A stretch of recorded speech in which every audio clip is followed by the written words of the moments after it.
Everyone, welcome back to our channel Vidyam Academy. तो हम जो है वो बोर्ड से रिलेटेड इंपॉर्टेंट क्वेश्चंस देखने वाले हैं, वो भी साइंस 2 के।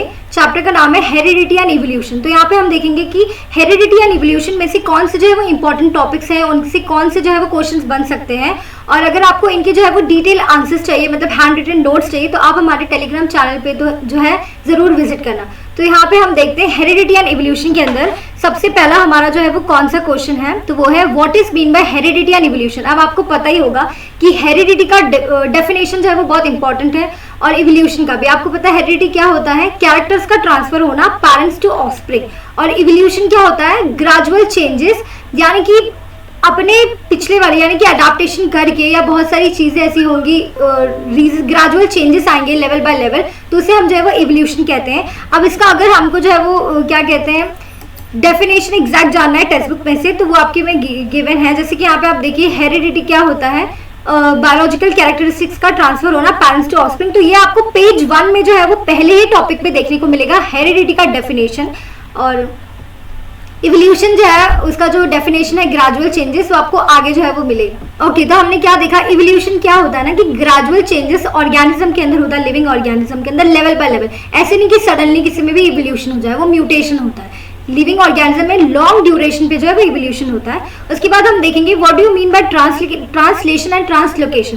तो यहाँ पे सबसे पहले मैं आपको समझाऊंगी एक डेफिनेशन। और ट्रांसलेशन बेसिकली क्या होता है ना कि प्रोटीन्स का फॉर्मेशन होना आरएनए से, यानी कि हमारा राइबोसोम जो है वो प्रोटीन की जो फैक्ट्री जो है वो होती है, लेकिन जब मतलब हमारे आरएनए से जब जो है वो प्रोटीन का फॉर्मेशन होता है, तो उसे हम जो है वो ट्रांसलेशन कहते हैं। और ट्रांसलोकेशन क्या होता है? ट्रांसलोकेशन के अंदर ना क्या होता है, हमारे प्लांट्स के अंदर मटेरियल्स होते हैं, तो प्लांट के मटेरियल का मूवमेंट होना, यानी कि लीव्स से, जैसे कि कोई मटेरियल है हमारे प्लांट के अंदर, उसका मूवमेंट होना लीव्स में जाए या प्लांट के बाकी पार्ट्स में जाए, वो जो है वो ट्रांसलोकेशन होता है। तो ये हम जो है वो टेक्स्ट बुक में देखेंगे। तो यहाँ पे आपको देखेंगे ट्रांसक्रिप्शन, ट्रांसलेशन, ट्रांसलोकेशन, ऐसे सारी चीज दिखेगी। तो ये जो है वो सिंपल मीनिंग है, यहाँ पे आपको दिखेगा नहीं। इसका आपको डेफिनेशन हमेशा जो है वो एग्जैक्ट डेफिनेशन लिखना है, तभी आपको जो है वो पूरे मार्क्स मिलेंगे। उसके बाद हम देखेंगे कि हमारा नेक्स्ट क्वेश्चन क्या है, एविडेंस ऑफ इवोल्यूशन। अब इवोल्यूशन मैंने आपको क्या बताया कि ग्रेजुअल चेंजेस ऑर्गेनिज्म के अंदर, लिविंग ऑर्गेनिज्म के अंदर, वो भी लॉन्ग ड्यूरेशन पे। तो अब इवोल्यूशन हुआ है, अब कोई भी चीज हुई है तो उसका मतलब ऐसे नहीं हम एतबार कर सकते ना कि हुई है, तो उसके एविडेंसेस हम कैसे देखेंगे। तो इवोल्यूशन के एविडेंसेस कैसे होते हैं, जैसे कि मॉर्फोलॉजिकल फीचर, ये एक हमको इवोल्यूशन का एविडेंस देता है कि हाँ मॉर्फोलॉजी से इवोल्यूशन हुआ है, यानी कि। और उसके बाद एनाटॉमिकल एविडेंसेस, पैलेंटोलॉजिकल एविडेंसेस, ये सारी चीजें जो है वो उनको इवोल्यूशन का एविडेंस देती है। तो ये भी हम जो है वो टेक्स्ट बुक के अंदर देखेंगे। सबसे पहले आप देखिए कि इवोल्यूशन जो होता है उसका मतलब क्या होता है। यहाँ पे आपको डेफिनेशन मिल जाएगा कि ग्रेजुअल चेंजेस लिविंग ऑर्गेनिज्म में अपीयर होता है लॉन्ग ड्यूरेशन पे। उसके बाद हम एविडेंसेस देखेंगे। तो एविडेंसेस पे आप देख सकते हैं मॉर्फोलॉजिकल एविडेंसेस, यानी कि सिमिलैरिटी। अगर जैसे कि आप सबको पता है कि आइस का पोजीशन, हर किसी ऑर्गेनिज्म के अंदर आइस का पोजीशन सिमिलर जगह पे होता है, नोज का, ईयर का पिन्ना, सारी चीजें जो है वो। तो ये मॉर्फोलॉजिकल एविडेंसेस जो है वो दिखाता है कि धीरे धीरे इवॉल्व हुआ है। पहले हमारे जो मतलब वो थे इवोल्यूशन के अंदर, तो ड्रायोपिथिकस और स्ट्रेलोपिथिकस, वो सारी चीजों से कैसे हम इवॉल्व हुए हैं, क्रेनियल कैपेसिटी इवॉल्व हुई है, और मतलब ऑर्गन्स में भी इवोल्यूशन हुआ। तो ये हमको जो है वो मॉर्फोलॉजिकल एविडेंसेस बताता है। एनाटॉमिकल एविडेंसेस के अंदर हम देखेंगे कि बोन से, यानी कि जब बोन के अंदर जो फर्क होता है, बोन कैसे इवॉल्व हुआ है। पहले जो हमारी बर्ड्स होती है उनकी विंग्स कैसी होती है, उसके बाद जो लैंड पे एनिमल्स रहते हैं जैसे कि, और ह्यूमन के जो बोन्स होते हैं कैसे होते हैं। तो ये सारे जो है वो एविडेंसेस बताते हैं कि पहले ऐसा रहता था, पहले पोस्चर जो है वो थोड़ा झुका झुका रहता है, लेकिन अब जो है वो स्ट्रेट पोस्चर रहता है ह्यूमन बींग्स का। तो ये आता है हमारा एनाटॉमिकल एविडेंसेस में। उसके बाद आता है वेस्टिजियल ऑर्गन। वेस्टिजियल ऑर्गन के बारे में आपने सुना ही होगा। वर्मीफॉर्म अपेंडिक्स जो है ये बहुत ज्यादा वेस्टिजियल ऑर्गन में सुना जाता है कि अपेंडिक्स जो है वो एक ऐसा ऑर्गन है जो कि मतलब है बॉडी में प्रेजेंट होता है, पर वो यूज मतलब कोई फंक्शन नहीं करता, तो वो तो वेस्टिजियल ऑर्गन होता है। तो ये है मतलब किसी भी ऑर्गेनिज्म के अंदर अभी है। तो ये दिखाता है कि हाँ पहले जब वैसा पीरियड था जब हम रॉ फूड नहीं खाते थे, तो उस वक्त ये वर्मीफॉर्म अपेंडिक्स जो है वो काम आती थी, मतलब फंक्शन वो परफॉर्म करता था। लेकिन अभी जब हम कुक फूड खाने लगे हैं तो वेस्टिजियल ऑर्गन का जो वर्मीफॉर्म अपेंडिक्स जो है वो इतना यूज में नहीं आ रही। तो इसका प्रेजेंस ही हमें बता रहा है कि इवोल्यूशन हुआ है वेस्टिजियल ऑर्गन्स के उससे। उसके बाद हम देखेंगे पैलेंटोलॉजिकल एविडेंस। अब पैलेंटोलॉजिकल एविडेंस से हम देखेंगे फॉसिल्स के बारे में। आपको पता होगा फॉसिल्स यानी कि डेड रिमेन ऑफ प्लांट्स या एनिमल्स, ये सब मतलब उनके स्केलेटन को देख के पहले जो हमको कैसे पता चला कि हमसे पहले ड्रायोपिथिकस, रैमोपिथिकस, ऑस्ट्रेलोपिथिकस होते थे, मतलब ये हमारे हम ही है वो, लेकिन इवॉल्व हुए। तो वो चीज़ें कैसे पता चली? उनके बोन से, यानी कि उनके फॉसिल से। वो डेथ हो गई उनकी, उसके बाद वो अर्थ के रिमेन्स में रहने लगे और वो रॉक की तरह अपेयर करने लगे, मतलब वो बाद में फॉसिल बनेंगे। तो उनके अपीयरेंस से मतलब टेस्ट होता होगा, ऐसे बहुत सारे मेथड्स होते हैं, तो उससे पता चलता है कि हाँ ये फॉसिल किसका है, कैसा है। तो फॉसिल्स का जो है रोल बहुत प्ले करता है कि हाँ इवोल्यूशन हुआ है, ये ऐसी चीज़। ओके, तो अब हम देखेंगे right A note on connecting link and Lamarckism.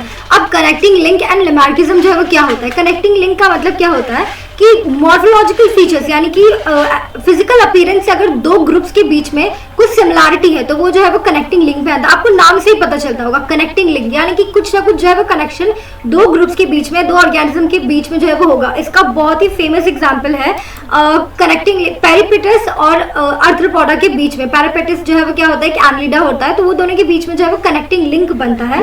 तो ये हम जो है वो चीज़ देखेंगे यहाँ पे कि कनेक्टिंग लिंक क्या है। सबसे पहले कनेक्टिंग लिंक के अंदर हम देखेंगे कि जो हमारा पेरिपेटस होता है ना, वो एक ऑर्गेनिज्म है, उसके अंदर थिन क्यूटिकल होता है, उनका सेगमेंटेड बॉडी होती है, और वो उनका जो अपीयरेंस होता है ना, मतलब ये थिन क्यूटिकल, सेगमेंटेड बॉडी, ये सारी चीज़ें वहीं पे उनका जो है वो सिमिलर होता है, जैसे कि tracheal respiration and open circulatory respiration. यहाँ पे आप देखेंगे, यहाँ पे आपको मिल जाएगा कि ट्रैकियल रेस्पिरेशन और सर्कुलेटरी रेस्पिरेशन जो है वो आर्थ्रोपॉड्स की तरह जो है वो सिमिलर होता है। तो यहाँ पे क्या हो रहा है कि पेरिपेटस जो है वो कनेक्टिंग लिंक फॉर्म कर रहा है आर्थ्रोपोडा के साथ, एक वो हुआ। उसके बाद हम देखेंगे कि लैमार्किज्म क्या होता है।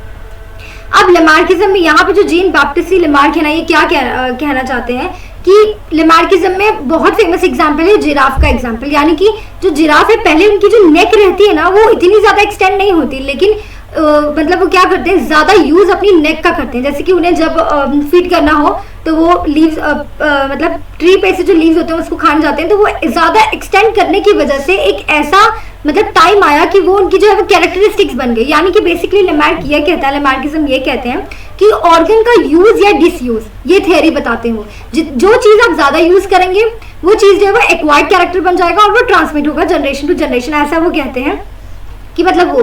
तो इन्होंने क्या किया, कह रहे हैं कि जिराफ के एक्सटेंशन पे, तो ये बहुत ही फेमस एग्जांपल। अगर आपको लैमार्किज्म का क्वेश्चन आएगा आप उसका डेफिनेशन लिखें कि लैमार्किज्म क्या है, साइंटिस्ट वगैरह का। उसके बाद आप जिराफ का जो है वो एग्जांपल लिख दें कि एक्सटेंड करने की वजह से ज़्यादा एक्वायर्ड कैरेक्टर्स, यानी कि use and disuse of organ ये बताते हैं। जो चीज़ आप ज़्यादा यूज़ करेंगे, जैसे कि एक आयरन स्मिथ जो होते हैं वो इतना ज़्यादा लोखंड पे काम करते हैं कि उनका हाथ एकदम हैमरिंग मूवमेंट से फ्रिक्वेंट हो जाता है, बिल्कुल नहीं। और जो बर्ड्स के विंग्स होते हैं, कुछ बर्ड्स के जो विंग्स होते हैं, जैसे कि ऑस्ट्रिच एंड ईमू, ये अपने मतलब विंग्स का इस्तेमाल ही नहीं करते हैं, खाली लेग्स का इस्तेमाल करते हैं। डक जो है स्विमिंग के लिए अपने लेग का इस्तेमाल करते हैं। तो जैसे आप मतलब अपने आप को ढालेंगे, जो चीज़ आप ज़्यादा यूज़ करेंगे वो आपका एक्वायर्ड कैरेक्टर्स हो जाएगा, ऐसा जो है वो लैमार्किज्म की थ्योरी कहते हैं।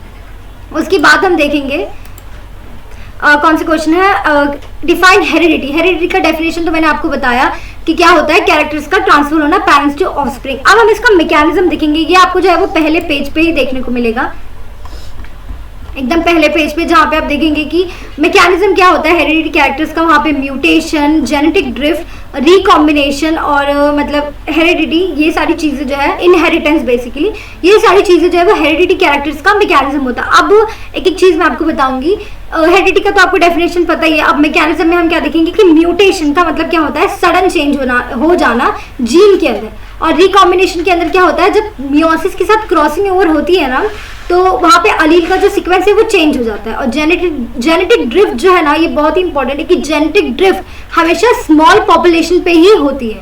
वहाँ पे सडनली वो हो जाता है कि जेनेटिक ड्रिफ्ट हमेशा स्मॉल पॉपुलेशन पे ही होगी, ऐसा। तो ये जो क्वेश्चन है कि आप हेरिडिटी का डेफिनेशन दीजिए, उसका मैकेनिज्म आपको जो है ये फर्स्ट पेज पे देखने को मिल जाएगा। यहाँ पे आपको म्यूटेशन, रिकॉम्बिनेशन, ये सारी चीज़ें जो है वो देखने को मिल जाएगी। ओके, तो हमने कनेक्टिंग लिंक, लैमार्किज्म देखा, हेरिडिटी कैरेक्टर्स का मैकेनिज्म भी देखा। अब यहाँ पे नेक्स्ट क्वेश्चन क्या है, इवोल्यूशन का एविडेंस। तो इवोल्यूशन का जो एविडेंस है ये मैं आपको बता चुकी हूँ। यहाँ पे देख लीजिए मॉर्फोलॉजिकल एविडेंस, यहाँ से आप कुछ पॉइंट्स लिख लीजिए, मेन एनाटॉमिकल एविडेंसेस इस पेज पर आपको मिलेगा, और फिर वेस्टिजियल ऑर्गन, एम्ब्रियोलॉजिकल एविडेंसेस भी आप भूलना नहीं, और पैलेंटोलॉजिकल एविडेंस। तो हमारा जो नेक्स्ट क्वेश्चन है, मैं वहाँ पे अभी नहीं जा रही हूँ, आखिरी क्वेश्चन जो है वो हमारा वो फॉसिल्स के बारे में, कि फॉसिल्स क्या होते हैं और वो कैसे इवोल्यूशन में इंपॉर्टेंट रोल जो है वो प्ले करते हैं। सबसे पहले फॉसिल्स का डेफिनेशन क्या होता है, रेमिनेंट्स का मतलब होता है डेड रिमेन्स, यानी कि रिमेन्स। जो डेड रिमेन्स, जैसे किसी की डेड हो चुकी है तो उनका जो डेड होने के बाद जैसे जो हमारा मांस होता है वो तो नहीं होता है, बोन्स, तो वो जो चीज होती है dead remains of plants and animals, earth में जो रहता है डीप अर्थ में, तो बाद में वो रॉक की तरह अपेयर करता है, उसे हम जो है वो फॉसिल्स कहते हैं। ये आपको जो है यहाँ पे डेफिनेशन मिल जाएगा, और मैं आपको रिपीट कर रही हूँ कि डेफिनेशन हमेशा टेक्स्ट बुक टेक्सुअल लाइन का ही होना चाहिए, ठीक है। और उसके बाद अब ये देखिए कि कैसे ये जो फॉसिल्स हैं इवोल्यूशन में बहुत ही इंपॉर्टेंट रोल प्ले करते हैं। सबसे पहले मैंने आपको बताया कि जो फॉसिल्स होते हैं वो क्या होता है, डेड रिमेन्स होता है। हमारे पास ऐसी एंथ्रोपोलॉजी, ऐसी ऐसी टेक्नोलॉजीज हैं जिससे हम, जैसे कि जो भी हमारा फॉसिल्स है, यहाँ पे मेरे पास अगर है ड्राइपोथिकस का फॉसिल्स, ठीक है, तो उस फॉसिल से हम जो है वो उसका एज डिटरमाइन कर सकते हैं कि वो जो है कौन से एज में या कौन से टाइम पे वो फॉसिल्स पाया गया है, मतलब कब की वो फॉसिल्स है, पाया तो हम लेट ही पाएंगे, मतलब बेसिकली डेड रिमेन्स है। और उसके बाद उसके एंसेस्टर्स का भी, मतलब वो कौन से जनरेशन से, क्या उन्होंने इनहेरिटेंस किया है उस बोन ने, कौन है क्या, सब कुछ हम जो है वो फॉसिल्स के मतलब स्टडी करके, फॉसिल्स की जो है वो स्टडी करके हमको पता चल सकता है कि हाँ कि इसका क्या है, इसका एज क्या है इस बोन का, और वो एंसेस्टर्स जो है वो कौन से बिलोंग करते हैं। तो फॉसिल्स जो है, मतलब ये जो पैलेंटोलॉजिकल की स्टडी होती है ना, इवोल्यूशन में बहुत ही ज़्यादा इंपॉर्टेंट रोल प्ले करती है। तो इसका आप क्या करेंगे, इसका आप डेफिनेशन लिख लेंगे और इसका जो इंपॉर्टेंस है कि कैसे ये हेल्प करता है। तो यहाँ पे आपका पैलेंटोलॉजिकल एविडेंसेस भी हो गया। उसके बाद अब हम जब अपने यहाँ पे आएंगे तो ये कुछ जो है वो इंपॉर्टेंट क्वेश्चंस थे हेरिडिटी एंड इवोल्यूशन के। ऐसे हमने जो है वो सीरीज स्टार्ट की जहाँ पे हर चैप्टर्स के हम जो है वो इंपॉर्टेंट क्वेश्चंस लेके आएंगे, और आप जो है इस सीरीज को जरूर ज्वाइन करना। और ये वीडियो आपको कैसा लगा हमें कमेंट सेक्शन में जरूर बताना, और आप चाहें तो हमें सजेशंस भी दे सकते हैं। और वीडियो अगर पसंद आए तो लाइक करें और शेयर एंड सब्सक्राइब भी जरूर करना। Thank you for watching.